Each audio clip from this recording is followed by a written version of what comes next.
So இது எப்படி இருக்குது அப்படின்னா, இந்த சைல்டு அப்யூஸ் அப்படின்றது வந்து பெண் குழந்தைங்களுக்கு சின்ன வயசுலேயே வந்துட்டு நிறைய நடக்குது. எனக்கிட்ட வர நிறைய கிளைண்ட்ஸு ஒரு ஃப்ரஸ்ட்ரேஷன் எப்படி மேனேஜ் பண்ணுறது, ஒரு ஃபியர் எப்படி மேனேஜ் பண்ணுறதுன்ற அந்த ஒரு ஸ்டேஜில் இருக்கும்போது இது வந்து சம்திங் வெரி திடீர்னு ஒரு பொண்ணு வந்து ரொம்ப அக்ரெசிவாக கோவமாக எங்கேயும் போக மாட்டேன், நான் வீட்டில் தான் இருப்பேன், யாரையும் நம்பாமல் யார் கூடயும் உட்காந்து பேசாமல் ஒரு மாதிரி அலூஃபாக போகிறாங்க, தனியாக போகிறாங்கன்னா கண்டிப்பாக அதை வந்து ஒரு குழந்தைக்கு வந்து ஃபஸ்ட்டு சேஃப்டி பிளேஸ்ன்னு பார்த்தீங்கன்னா ஃபேமிலி தான். அண்ட் நிறைய அப்யூஸ் வந்து ஃபேமிலி பீப்புளால் மட்டும்தான் நடக்குது. ஏன்னா இந்த மாதிரி க்ளோஸ் பர்சன், இப்போ இந்த சித்தப்பா பண்ணாங்க இல்லை மாமா பண்ணாங்க, அவங்க ஈவன் வரலட்சுமி சொல்லும் போது it was just a neighbour. அடியே சொல்ல மாட்டேங்கிறாங்கன்னா பயம், சின்ன குழந்தைங்க இல்லையா, அவங்களுக்கு வந்து நீங்கள் சொன்ன மாதிரி கண்டிப்பாக இது மேரேஜ் லைஃப்பை எஃபெக்ட் பண்ணும். எஸ்பெஷலி அவங்களுடைய இன்டிமெசி லைஃப்பை வந்து இது எஃபெக்ட் பண்ணும். I don't know how this is, but கண்டிப்பாக தெரிஞ்சுக்கிறது என்னென்னா, நீங்கள் வெறும் ஒரு குழந்தைய வந்து ஃபிசிக்கலாக மட்டும் டச் பண்ணலை, அவளுடைய வாழ்க்கையே அந்த எஃப்டி ஹெல்த் நேயர்கள் அனைவருக்கும் வணக்கம். எல்லாரும் நல்லா இருப்பீங்கன்னு சொல்லி நினைக்கிறோம். நாங்களும் ரொம்பவே நல்லா இருக்கும். இன்னைக்கு வந்து இந்த வீடியோ நம்ம எதை பற்றி பேச போகிறோம் அப்படின்னு சொல்லி பார்த்தீங்கன்னா, சைல்டு அப்யூஸ் பற்றி தான் பேச போகிறோம். ஸோ சைல்டு அப்யூஸ் அப்படிங்கிறது மோஸ்ட்லி ஃபீமேலுக்கு வந்துட்டு நடக்குது, மேலுக்கும் நடந்துட்டு தான் இருக்குது, பட் மோஸ்ட்லி ஃபீமேலுக்கு வந்துட்டு நடக்குது. அந்த மாதிரி நடக்கிற கேசஸில் நிறைய கேர்ள்ஸாக இருக்கட்டும், ஃபீமேல்ஸாக இருக்கட்டும், அவங்க மேலே அந்த ப்ளேம் எடுத்துப்பாங்க. பட் இதை பண்ண ஒரு பர்சன் வந்துட்டு அந்த கில்ட்டை என்றைக்குமே வந்துட்டு எடுத்ததே கிடையாது. பட் இவங்க அந்த ப்ளேம்ஸை எடுத்துட்டு அவங்களால லைஃப்பில் நிறைய விஷயம் வந்துட்டு பண்ண முடியாமல் போயிடுது. ஸோ இந்த கேஸ் எப்படி வந்துட்டு நம்ம டீல் பண்ணணும் அப்படிங்கிறத பற்றி தான் இன்றைக்கி நம்ம டிஸ்கஸ் பண்ண போகிறோம். ஸோ அதுக்காக இன்றைக்கி நம்ம கூட வெண்ணிலா மேம் தான் ஜாயின் பண்ணியிருக்காங்க. அவங்கள நம்ம வெல்கம் பண்ணிடலாம். வணக்கம் மேம். வணக்கம் மேம். சைல்டு அப்யூஸ் அப்படிங்கிறது இப்போ 100ல் எடுத்துக்கிட்டோம் அப்படின்னா 98% கேர்ள்ஸ் வந்துட்டு கண்டிப்பாக வந்து ஒரு விக்டிமாக வந்துட்டு இருந்திருப்பாங்க. இப்போது ரீசெண்டாக ஒரு ஷோவில் வந்துட்டு வரலட்சுமி மேமே கூட சொல்லியிருக்காங்க, என்ன சின்ன வயசில் வந்துட்டு அப்யூஸ் பண்ணியிருக்காங்க. ஸோ எங்கள் அப்பா அம்மா வந்துட்டு வேலைக்காக எங்களை ஒரு அத்தை வீட்லேயோ இல்லை ஒரு பக்கத்து வீட்டில் விடும்போது எங்களை வந்துட்டு அப்யூஸ் பண்ணியிருக்காங்க. தட் ஸ்டில் என்னை வந்துட்டு அது ஒரு என்ன சொல்கிறது, அவங்க சொல்லும் போதே ரொம்ப எமோஷ்னலாக அழுதுகிட்டே வந்து சொல்லுவாங்க. ஸோ இந்த மாதிரி பண்ண ஒரு பர்சன் வந்துட்டு அந்த கில்ட்டை அவங்க லைஃப்பில் எந்த பாயிண்ட்லையுமே வந்து எடுத்துக்கிற மாதிரி நம்ம கேள்வியும் பட்டதில்லை, பார்த்ததும் கிடையாது. பட் அந்த விக்டிமாக இருந்த அந்த கேர்ள்ஸ் வந்துட்டு லைஃப்பில் ஏதோ ஒரு விஷயம் அவங்களால சில இடத்துக்கு போக முடியாது, சில விஷயத்த வந்து ஃப்ரீயாக பேச முடியாது, சில விஷயத்தை பார்த்தா பயந்துடுவாங்க. அது லைஃப் லாங் வந்துட்டு அவங்கள ஒரு அஃபெக்ட் பண்ணுற ஒரு விஷயமாவே வந்துட்டு மாறிடுது. ஸோ இது எப்படி வந்துட்டு நம்ம டீல் பண்ணுறதுன்னா, ஃபர்ஸ்ட் ஆஃப் ஆல் வந்துட்டு வரலட்சுமி அவங்க வந்துட்டு அதை வந்து ஒரு ஓப்பன் பண்ணி அதை ஒரு சேனலில் சொல்கிறதுன்றது வந்து it's a very good courage for her. And அதுக்கான நிறைய ப்ராசஸ் இருக்குது. பிகாஸ் அவங்களுமே வந்துட்டு இப்போ இந்த மாதிரி இருக்கிற விமென்க்கெலாம் வந்துட்டு அவங்க நிறைய ஏதோ என்ஜிஓ வச்சு அவங்க நடத்துகிறாங்க அப்படின்றதும் அங்கே வந்து சொன்னாங்க. ஸோ இது எப்படி இருக்குது அப்படின்னா, இந்த சைல்டு அப்யூஸ் அப்படின்றது வந்து பெண் குழந்தைங்களுக்கு சின்ன வயசுலேயே வந்துட்டு நிறைய நடக்குது. எனக்கிட்ட வர நிறைய கிளைண்ட்ஸு முக்கால்வாசி பார்த்தீங்கன்னா very rare 1 or 2 child abuse இல்லாமல் விமென் வந்து வராங்க. ஸோ எப்படி இருக்குது அப்படின்னா, இது வந்து நடக்கும்போது குழந்தைங்களுடைய பிரெயின் டெவலப்மெண்ட் ப்ராசஸில் இருக்கிறது தான். ஸோ ஒரு 30 நம்ம வந்து முன்னாடி அடோலசன்ஸ் பற்றி பேசுகிற இடத்துல வந்து நம்ம என்ன சொல்லியிருக்கோன்னா, இந்த 16-18 வரும்போது அந்த காக்னேட்டிவ் ஸ்கில்லே அவங்களுக்கு டெவலப் ஆகுது, அந்த கம்ப்ளீட் டெவலப்மெண்ட் அங்கே தான் முடியுது. அது வரைக்கும் அவங்களுடைய அமெக்டல், அதாவது 13-14 வந்து அவங்களுடைய இமோஷனல் பிரெயின் ஓரளவுக்கு ஃபுல்லி ஃபார்ம்ட் ஆகிடுது அப்படின்னு நம்ம சொல்கிறோம். ஸோ இதுக்கும் முன்னாடி பார்த்தீங்கன்னா சேம் த இமோஷன்ஸே அவங்களால ஹேண்டில் பண்ணாமல் அதை வந்து அவங்க வந்து லேர்ன் பண்ணிகிட்ருக்காங்க. அவங்களுடைய ஒரு ஆங்கர் எப்படி மேனேஜ் பண்ணுறது, ஒரு ஃப்ரஸ்ட்ரேஷன் எப்படி மேனேஜ் பண்ணுறது, ஒரு ஃபியர் எப்படி மேனேஜ் பண்ணுறதுன்ற அந்த ஒரு ஸ்டேஜில் இருக்கும்போது இது வந்து சம்திங் வெரி ஃப்ரைட்னிங் ஃபார் தெம். ஒரு விஷயம் அந்த மாதிரி நடக்கும்போது என்ன, சில குழந்தைங்கள சில பேரை கேட்டிங்கன்னா எனக்கு அந்த டைமில் என்ன நடந்துச்சுன்னு கூட தெரியல, ஆனால் வந்து ஒரு ஏஜ் வரும்போது எனக்கு இதை பற்றின நாலேஜ் எல்லாம் வரும்போது என்னடா இப்படி ஒரு விஷயம் நம்மளுக்கு நான் அவ்வளோ ஒரு அசிங்கமான விஷயமா அப்படின்னு அவங்களே வந்து கூனி குறுகி அப்படி யோசிச்சு அது என்ன ஆகுதுன்னா, அந்த இமோஷ்னல் விஷயம், அந்த ஒரு பேட்டர்ன், அந்த ஒரு டிஸ்கஸ்டிங்கான திங் அவங்களுக்கு என்ன இது ஒரு மாதிரி அப்படின்னு சொல்லிட்டு அந்த விஷயம் சப்கான்ஷியஸ் மைண்டில் போய் அதோடைய தெளிவு வரும்போது இமோஷ்னல் பிரெயின் அதை டப்புன்னு கேப்சர் பண்ணி put them under a guilt trap. So இது வந்து சின்ன குழந்தைங்களுக்கு. இதுவே வந்துட்டு 8th ஸ்டாண்டர்ட் 9th ஸ்டாண்டர்ட்லாம் வரும்போது இமோஷனல் பிரெயின் இருக்கும்போது, ஸோ அப்போ என்ன இந்த மாதிரிலாம் ஆகும்போது they show it in their emotions. திடீர்னு ஒரு பொண்ணு வந்து ரொம்ப அக்ரெசிவா கோவமா எங்கேயும் போக மாட்டேன், நான் வீட்டில் தான் இருப்பேன், யாரையும் நம்பாம யார் கூடயும் உட்காந்து பேசாம ஒரு மாதிரி அலூஃபா போறாங்க, தனியா போறாங்கன்னா கண்டிப்பா அதை வந்து நம்ம வந்து அட்ரஸ் பண்ணணும்.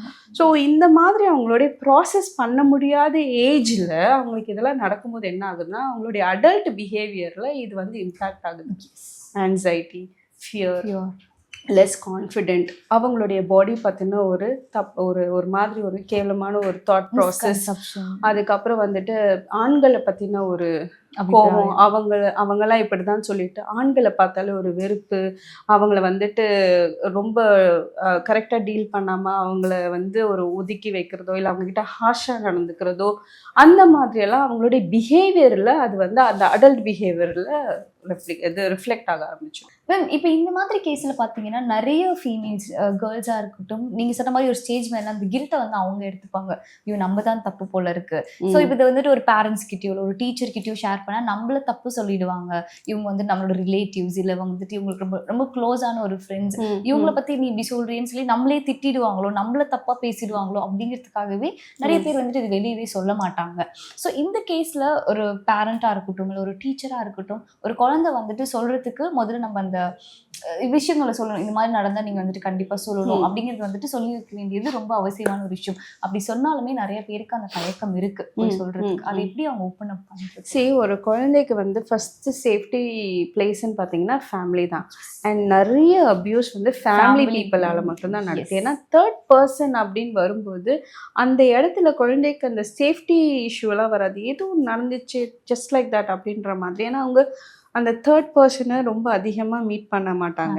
அதாவது தெரியாதவங்க, தெரிஞ்சவங்க தான், ஆட்டோ டிரைவர்ஸா இல்லை பக்கத்து வீட்டு அங்கிள், அடிக்கடி பார்க்குறவங்க வந்து இந்த மாதிரி பண்ணும்போது the child R the adolescent has to face that person வரும்போது என்ன ஆகுதுன்னா அவங்க வந்து இது எப்படி நம்ம சொல்கிறது, இது வந்து இந்த மாதிரி க்ளோஸ் பர்சன், இப்போ இந்த சித்தப்பா பண்ணாங்க இல்லை மாமா பண்ணாங்க, அவங்க ஈவன் வரலட்சுமி சொல்லும் போது it was just a neighbour where, அவங்க எந்த வீட்டில் விட்டுட்டு போனாங்களோ அந்த வீடுன்னும் போது அவங்களால சொல்ல முடியாது அப்படின்ற ஒரு கண்டிஷன் இருக்குன்றது even the abusers take in advantage.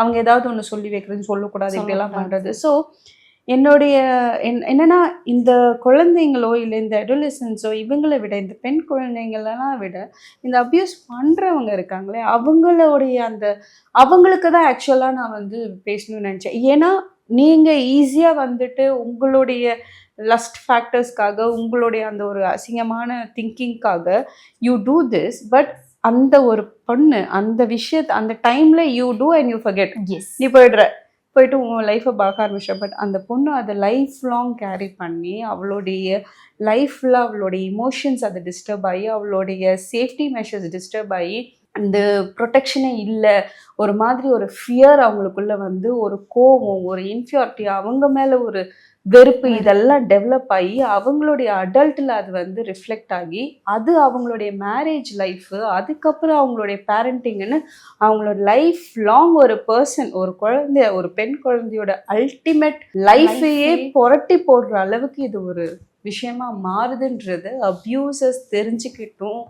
அந்த மாதிரி வேணா இப்போ போஸ்கோ ஆக்டெல்லாம் வந்துருச்சு. So it is very good because இப்போ அட்லீஸ்ட் இந்த மாதிரி குழந்தைங்க அவங்களுடைய விஷயத்த அவங்க யாருன்றத வெளிப்படையாக சொல்லாமல் அந்த மாதிரி இந்த மாதிரி நடந்திருக்குன்னு சொல்லி வேறு சோர்ஸஸில் கூட இதை வந்து இப்போது வெளியே கொண்டு வந்து அந்த யார் பண்ணுறாங்களோ அவங்களுக்கு தண்டனை வாங்கி கொடுத்தா இதை வந்து ஸ்டாப் பண்ணுறதுக்கு வாய்ப்பு இருக்குது. அண்ட் ஏன் சொல்ல மாட்டேங்கிறாங்கன்னா பயம், சின்ன குழந்தைங்க இல்லையா, அவங்களுக்கு வந்து காக்னேட்டிவாக திங்க் பண்ணி எது கரெக்ட் எது சரின்னு சொல்லி எப்படி இதை அப்ரோச் பண்ணணும்னு தெரியாத போது வெறும் இமோஷன்ஸ் மட்டும்தான் அவங்களுடைய பேக்கேஜாக இருக்கும்போது பயம் மட்டும்தான் அவங்க மைண்டுக்குள்ளே இருக்கும்.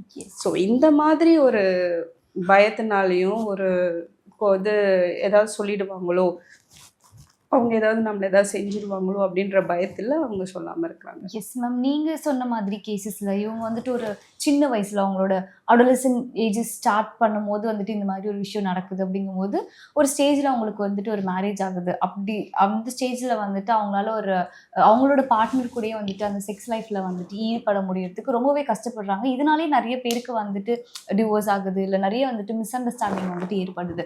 இப்போ பார்ட்னர் கிட்ட சொன்னால் பார்ட்னர் எப்படி இதை எடுத்துப்பாங்க அப்படிங்கிறது இப்போ பேரண்ட்ஸோட இது போயிட்டு பேரண்ட்ஸ் பார்ட்னர்ஸ் எப்படி வந்துட்டு இது எடுத்துப்பாங்க, இது சொன்னால் நம்மள தப்பாக ஜட்ஜ் பண்ணிடுவாங்களோ, அதனால நம்ம இது சொல்லக்கூடாது அப்படிங்கிறதுக்காகவே வந்துட்டு நிறைய பேர் அதை சொல்லவே மாட்டாங்க. ஸோ இது வந்துட்டு ஒரு மேரேஜ் லைஃபையே வந்துட்டு டிஸ்டர்ப் பண்ணுது. அப்படிங்கும்போது ஒரு மேரேஜ் லைஃப்பை சேவ் பண்ணுறதுக்கு இந்த கேர்ள்ஸ் என்ன மாதிரியான ஸ்டெப்ஸ் எடுக்கும்? சரி, நீங்கள் சொன்ன மாதிரி கண்டிப்பாக இது மேரேஜ் லைஃப்பை எஃபெக்ட் பண்ணும். எஸ்பெஷலி அவங்களுடைய இன்டிமெசி லைஃப்பை வந்து இதை எஃபெக்ட் பண்ணும். ஒரு செக்ஷுவல் லைஃப் அப்படின்றது ஒரு ஆணுக்கும் பெண்ணுக்கும் ஒரு கமிட்மெண்ட் ரிலேஷன்ஷிப்க்கு வந்து ஒரு கல்யாணம்னு வந்து அது ஒரு ஃபேமிலியை பில்ட் பண்ணுறதுக்கு உருவாக்குற ஒரு அருமையான ஒரு விஷயம். அதை வந்து ஆல்ரெடி யாரோ ஒருத்தருடைய இச்சைக்காக வந்துட்டு அந்த குழந்தைய வந்து ஏர்லி ஸ்டேஜ்லேயே அதுக்கு ஒரு இன்ட்ரடக்ஷனை கொடுத்து, அதுவும் ரொம்ப பேட் அண்ட் நெகட்டிவ் இன்ட்ரடக்ஷன் அதுக்கு கொடுக்கும்போது அதுதான் வந்து மைண்டில் போய் உட்காரும் ஃபர்ஸ்ட் ஆஃப் ஆல். ஏன்னா அதோடைய எக்ஸ்பீரியன்ஸ் வெரி பேட். அந்த பர்டிகுலர் விஷயம் ஆல்ரெடி முன்னாடி அவங்களுக்கு வரும்போது it's a negative and it is a very hurtful thing for them. அப்படின்னு வரும்போது அது நிறைய பெண்கள் வந்து அதை வந்து ஓவர் கம் பண்ணிட்டு ரிலேஷன்ஷிப்குள்ளே இருக்காங்க. ஆனால் ரொம்ப அக்ரெசிவாக அப்யூஸ் பண்ணப்படுற குழந்தைங்க அவங்க வந்து வளரும்போது they have a hatred towards this intimacy and they don't allow the husband. So அப்படியெல்லாம் நிறைய பேர் கேஸ் வந்திருக்காங்க. அண்ட் அவங்களுக்கு வந்து முதல்ல ஒரு அண்டர்ஸ்டாண்டிங் கொடுத்து அவங்கள வந்து செல்ஃப் ஹீலிங், அதாவது இன்னர் சைல்டு, அந்த குழந்தை எந்த குழந்தை பாதிக்கப்பட்டுச்சோ அந்த மைண்ட், அந்த இன்னர் சைல்டு சொல்லுவாங்க, அந்த இன்னர் சைல்டு ஹீலிங் ப்ராசஸ் கொடுத்துட்டு அவங்க மேலே எந்த தப்பும் கிடையாது and she is just victim and நீங்கள் இதை பற்றி வெக்கப்படுறதை விட யார் பண்ணாங்களோ they only have to actually feel very guilty. So அது வந்து நீங்கள் எடுத்துக்க வேண்டிய அவசியம் இல்லை. உங்களுக்கு புரியாத அறியாத வயசில் இது நடந்திருக்கு and that is you never allowed it are you never went and did that. So இது வந்து நீங்கள் எடுத்துக்க வேண்டாம் அப்படின்ற மாதிரி அவங்களுக்கு வந்து சில தெரப்பீஸ் கொடுத்து ஹீலிங் செஷன்ஸ் கொடுத்துட்டு அதெல்லாம் பண்ணி அதுக்கப்புறம் lot of marriage life's have அது வந்து சால்வ் ஆகி இட் ஹஸ் அவங்க லைஃப்பை பார்த்துட்டு போயிருக்காங்க. பட் இன்டென்ஸாக எஃபெக்ட் ஆனவங்க நிச்சயமாக இதுக்குள்ளே போக முடியாமல் டிவோர்ஸ் பண்ணியும் வந்து they have started living their own தனியாக லைஃப் வாழ்கிறவங்களும் இருக்காங்க. ஸோ இது வெறும் சைல்டு அப்யூஸு அப்படின்றது மட்டும் இல்லாமல் it is something effects them forever. So இதோடைய டேர்ன் ஆஃப் இருக்கணும். அதாவது எப்போவுமே வந்துட்டு அவங்க மட்டுமே இல்லாமல் என்னைக்கு வந்து பண்ணுறவங்களும் அந்த ஒரு கில்ட்டில் வரணும். அது I don't know how this is, but கண்டிப்பாக தெரிஞ்சுக்கிறது என்னென்னா நீங்கள் வெறும் ஒரு குழந்தைய வந்து ஃபிசிக்கலாக மட்டும் டச் பண்ணலை, அவளுடைய வாழ்க்கையே அந்த மாற்றி போட்டு அவளை ஒரு கான்ஃபிடென்ட் இல்லாத பர்சனாக ஒரு ட்ராமாக்குள்ளே தள்ளுறாங்க அப்படின்றது வந்து இட்ஸ் கம்ப்ளீட்லி நாட் ஓகே. அது வந்து ஒரு ஒஃபென்ஸ், அது ஒரு பனிஷ் பண்ண வேண்டிய விஷயம். ஸோ அதுக்கு ஏதாவது ரொம்ப ஸ்ட்ராங்காக பனிஷ் பண்ணோன்னு வச்சுக்கோங்களேன். I think this has to stop. Yes, கண்டிப்பாக. அரப் கண்ட்ரீஸில் இருக்கிற மாதிரியான பனிஷ்மெண்ட்ஸ் இங்கே வந்தால் தான் மேபி நம்ம ஊரில் நம்ம இந்தியாவில் வந்துட்டு இந்த மாதிரியான விஷயங்களை வந்துட்டு ஸ்டாப் பண்ணுவாங்க அப்படிங்கிறது வந்து நம்ம நினைக்கிறோம். ஏன்னா நிறைய ட்ராமா, இந்த மாதிரி சைல்ட்ஹுட் ட்ராமாஸ் அனுபவிக்கிறவங்க mental health disorders, mental health issues வந்துடுது அவங்களுக்கு. ரொம்ப ஆன்சைட்டி டிஸார்டர் வருது, அவங்களுக்கு வந்து டிப்ரெஷன் அதிகமாக வருது அண்டு அவங்களுக்கு வந்து கான்ஃபிடென்ட் இல்லாமல் எப்போவுமே சஸ்பிஷியஸாக ஃபீல் பண்ணி நிறைய டிஸார்டர்ஸ் கூட வருது. சிஸ்கோஃப்ரீனியாலாம் வந்துட்டு இட் இஸ் ஸ்டார்ட். இந்த மாதிரியான விஷயங்கள்லாம் ரொம்ப இன்டென்ஸாக அப்யூஸோ ட்ராமாவோ அண்டர்கோ பண்ணுறவங்களுக்கு இந்த மாதிரி விஷயம்லாம் வரும். இந்த மாதிரி நிறைய இருக்குது conditions. So it's better that இதை பற்றின ஒரு நல்ல ஒரு அவேர்னஸும் அதுக்கு ஸ்டூடெண்ட்ஸ்க்கு ஸ்கூல்ஸில் இருந்தே அவங்களுக்கு இந்த பற்றின ஒரு அவேர்னஸ்லாம் கொடுத்து அவங்களுக்கு எப்படி அதை ஃபைட் பண்ணணும், அவங்க மேலே எந்த தப்பும் இல்லைன்றதை அவங்களுக்கு அந்த ஏஜ்லேயே தெரிய வச்சுட்டோம் அப்படின்னா I think they can over. நீங்கள் ஸ்கூல்னு சொன்னீங்க, பட் நிறைய டீச்சர்ஸே இந்த மாதிரி பண்ணுறாங்க அப்படிங்கிறது தான் பெரிய ஷாக். அதான் டீச்சர்ஸ் பண்ணுறாங்கன்னும் போது அங்கே வந்து கண்டிப்பாக ஒரு அவுட்லெட் இருக்கணும், அதுக்கான ஸ்பேஸ் இருக்கணும் அண்ட் ஸ்டூடெண்ட்ஸ்க்கு அடிக்கடி சொல்லணும் இது மாதிரி அது நடந்துச்சுன்னா you always have a safe place to tell it out அப்படின்ற மாதிரி அரேஞ்ச் பண்ணும். எஸ். ஸோ இந்த மாதிரியான ஸ்டெப்ஸ் எல்லாம் வந்துட்டு கண்டிப்பாக நம்ம கவர்மெண்ட்ஸ் வந்துட்டு கொஞ்சம் சீரியஸாக வந்துட்டு எடுத்து வைக்கணும் அப்படின்னு சொல்லி நினைக்கிறோம். ஏன்னா வீக்லி ஒன்ஸ் இல்லை வந்துட்டு மந்த்லி ஒரு 2 ரேப் கேஸாவது வந்துட்டு நமக்கு அதுக்கு எப்படியோ ஏதோ ஒரு சைட்லேருந்து வந்துடுது. கண்டிப்பாக அது கேட்கும் போது இந்த மாதிரி ஒரு கண்ட்ரியில் ஒரு உமனாக இருக்கிறதுக்கு வந்துட்டு ரொம்ப பேடாக வந்துட்டு ஃபீல் பண்ணுறோம். ஸோ கண்டிப்பாக கவர்மெண்ட் வந்துட்டு ஒரு ஸ்டெப் எடுக்கணும் அப்படின்னு சொல்லி இது மூலிமா நாங்களும் வந்து கேட்டுக்கிறோம். ரொம்ப பொறுமையாக எப்படி வந்துட்டு இந்த கேஸை நம்ம டீல் பண்ணணும், எப்படி வந்துட்டு நம்ம இன்னும் செல்ஃபை ஹீல் பண்ணணும் அப்படிங்கிற மாதிரி நிறைய விஷயங்களை வந்துட்டு ஷேர் பண்ணிட்டீங்க. Thank you so much. தேங்க்யூ.